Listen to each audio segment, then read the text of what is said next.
The Rosary by Florence Louisa Barclay. Chapter 2 introduces the Honourable Jane. The only one of her relatives who practically made her home with the Duchess was her niece and former ward, the Honourable Jane Champion. And this consisted merely in the fact that the Honourable Jane was the one person who might invite herself to Aberdeen or Portland Place, arrive when she chose, stay as long as she pleased, and leave when it suited her convenience.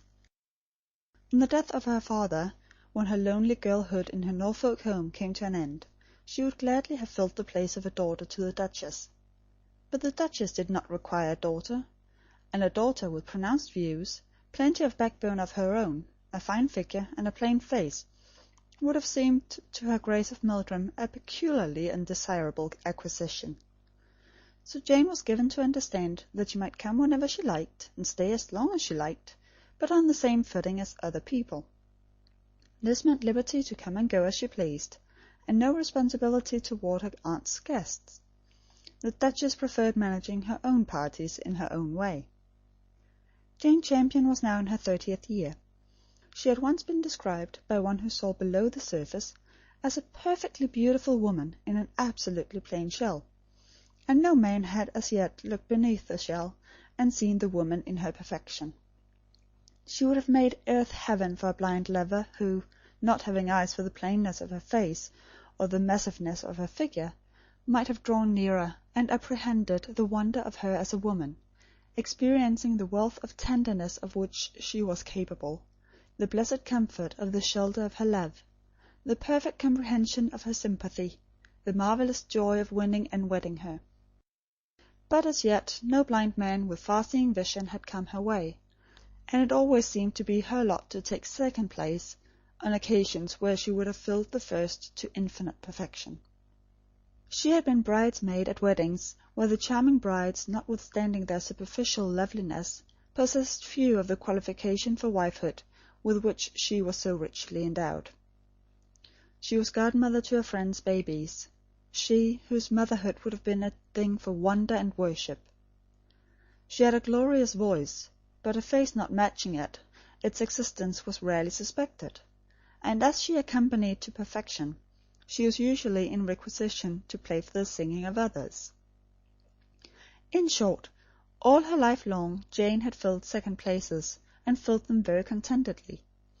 She had never known what it was like to be absolutely first with anyone. Her mother's death had occurred during her infancy, so that she had not even the most shadowy remembrance of that maternal love and tenderness which she used sometimes to try to imagine, although she had never experienced it. Her mother's maid, a faithful and devoted woman, dismissed soon after the death of her mistress, chancing to be in the neighbourhood some 12 years later, called at the manor in the hopes of finding some in the household who remembered her. After tea, Fraulein and Miss Jebb being out of the way, she was spirited up into the schoolroom to see Miss Jane, her heart full of memories of the sweet babe upon whom she and her dear lady had lavished so much love and care. She found awaiting her a tall, plain girl, with a frank, boyish manner, and a rather disconcerting way, as she afterwards remarked, of taking stock of a body the while one was a-talking, which at first checked the flow of good Sarah's reminiscences, poured forth so freely in the housekeeper's room below, and reduced her to looking tearfully around the room, remarking that she remembered choosing the blessed wall-paper with her dear lady now gone, whose joy had been so great when the dear babe first took notice and reached up for the roses. And I can show you, miss, if you care to know it, just which bunch of roses it were. But before Sarah's visit was over, Jane had heard many undreamed-of things, amongst others, that her mother used to kiss her little hands. Ah, many a time she did, miss, called them little rose-petals, and covered them with kisses. The child, utterly unused to any demonstrations of affection, looked at her rather ungainly brown hands, and laughed, simply because she was ashamed of the unwonted tightening at her throat, and the queer stinging of tears beneath her eyelids. Thus Sarah departed under the impression that Miss Jane had grown up into a rather heartless young lady. But Fraulein and Jebby never knew why, from that day onward, the hands, of which they had so often had cause to complain, were kept scrupulously clean, and on her birthday night, unashamed in the quiet darkness, the lonely little child kissed her own hands beneath the bedclothes, striving thus to reach the tenderness of her dead mother's lips.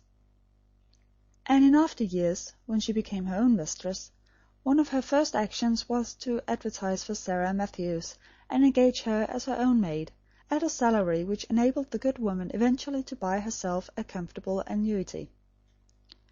Jane saw but little of her father, who had found it difficult to forgive her, firstly for being a girl when he desired a son, secondly, being a girl, for having inherited his plainness rather than her mother's beauty.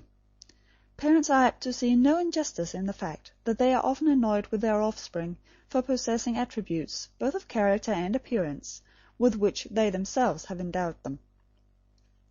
The hero of Jane's childhood, the chum of her girlhood, and the close friends of her maturer years, was Derek Brand, only son of the rector of the parish, and her senior by nearly 10 years. But even in their friendship, close though it was, she had never felt herself first to him.